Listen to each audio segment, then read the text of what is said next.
ঈদ মোবারক, ঈদ মোবারক, ঈদ মোবারক। সকলকে রইল ঈদের শুভেচ্ছা। সেটা কোন ঈদ এত আগে সেটাই ভাবতে পারেন। কালকা চ্যাম্পিয়ন ট্রফিতে ফাইনালে নামতেছে নিউজিল্যান্ড ভার্সেস ইন্ডিয়া।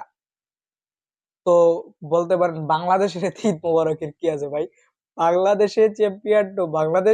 চ্যাম্পিয়ন ট্রফির ফাইনালে না থাকলেও ইন্ডিয়া হারলেই বাংলাদেশের ঈদ লাইগা জায়গা, বাংলাদেশের সব জায়গায় উল্লাস শুরু হয়ে যায়।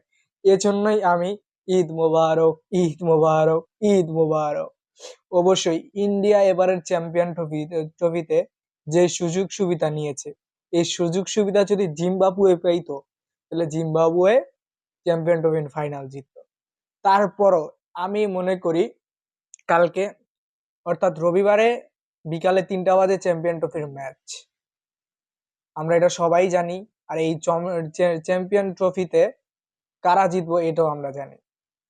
ইন্ডিয়া যতই দুর্নীতি করছে যা করছে ভাই, ফাইনাল জিততার তো না, এদের ফাইনাল জিতার ক্ষমতা নাই।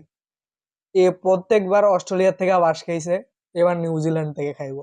আমি বলছি আপনারা মিলে রাখেন, আমগো ঈদ উল্লাস হইব কালকা। রোজার মধ্যে ঈদ, ঈদ আসার আগেই আরেকটি ঈদ পালন করব, কি বলেন? ইন্ডিয়া অনেক সুযোগ সুবিধা নিছে ভাই। ওরা ওই মাঠে প্র্যাকটিস করছে, সবকিছু করতেছে। এদিকে অস্ট্রেলিয়া, নিউজিল্যান্ড, পাকিস্তান, ইন্ডিয়ার সাথে যত কয়টা দলের খেলা ছিল, তত কয়টা দলের মানে কি বলবো, এত ভ্রমণ ক্লান্তি। আর ওরা শুধু একটা ভেন্যুতে, আবুধাবি, দুবাই যে ভেন্যুটা আছে, এই ভেন্যুটাতেই প্রত্যেকটা ম্যাচ খেলতেছে ভাই। মানে পুরাই আইসিসি কি ইন্ডিয়ান নাকি? এমনে মানে এতটা মানে কি বেপরোয়া ভাবে ওরা সুযোগ সুবিধা নেয়, এটা মানার যোগ্য না। আমি বিশেষ করে চাই ভাই কালকা যদি ইন্ডিয়া হারে, চরম শিক্ষা হইব। দুইবার শিক্ষা হইছে, আবার শিক্ষা হইব ঘরের মাটিতে। যে শিক্ষাটা হইছে, অস্ট্রেলিয়া একদম মুখে চুপ করাই দিছিল না, পেট কামিয়েছে।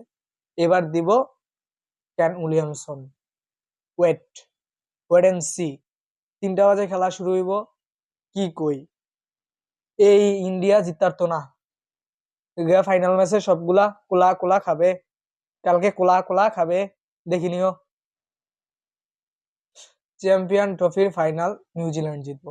নিউজিল্যান্ড, তোমরা যেই পিজে বল কালকা খেলা ফালাও, ব্যাটিং ফিস, বোলিং ফিস, তোমরা যেটাতে ফালাইবা ওইটাতেই ধরা খাইবা।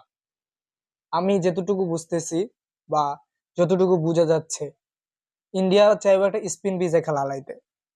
সমস্যা নাই, তোমরা ফালাও, বল টার্ন করবো, ওকে ফাইন। তুমি নিউজিল্যান্ডের স্পিনারদের কম মনে করো না। সাতনারের বল খেলতে পারবা? পারবা না তো। দুর্নীতি করে তুমি লাস্ট ধরা খাইবো। ওয়ার্ল্ড কাপে এরকম করছিলাম না তোমাদের বাসায়, মনে আছে? আছে। যাই হোক, কালকে আমাদের ঈদ হবে, ঈদের উল্লাসের অপেক্ষায় থাকো বন্ধুগণ। এটাই হচ্ছে বড় কথা, ঈদের উল্লাস হবে, আবার হবে। ইন্ডিয়া হারলেই বাংলাদেশের উল্লাসে মেতে ওঠে বাংলাদেশের জনগণ, সেটাই তো মোনা। বাংলাদেশ এবার চ্যাম্পিয়ন ট্রফিতে নাই, এখন বাদ হয়ে গেছে, কি হয়েছে? আমগো তো ঈদ উল্লাস করার লাইগা ইন্ডিয়ার হারই অপেক্ষা। যাই হোক বন্ধুগণ, এতক্ষণ সঙ্গে থাকার জন্য ধন্যবাদ সকলকে। সবাই ভালো থাকবেন, সুস্থ থাকবেন এবং ঈদ উপভোগ করার জন্য প্রস্তুতি নেন।